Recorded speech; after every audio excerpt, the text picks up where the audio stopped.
Hello, fellow humans. In this video, I am disassembling this absolutely hideous storefront.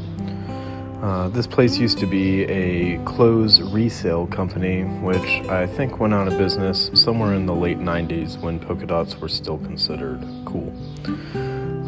Most of this wood is falling apart, and the craftsmanship is frankly subpar and quite bleak, so I'm pretty happy to tear it down, and maybe one of you guys could throw down some ideas in the comments and help me figure out something that would look good in here.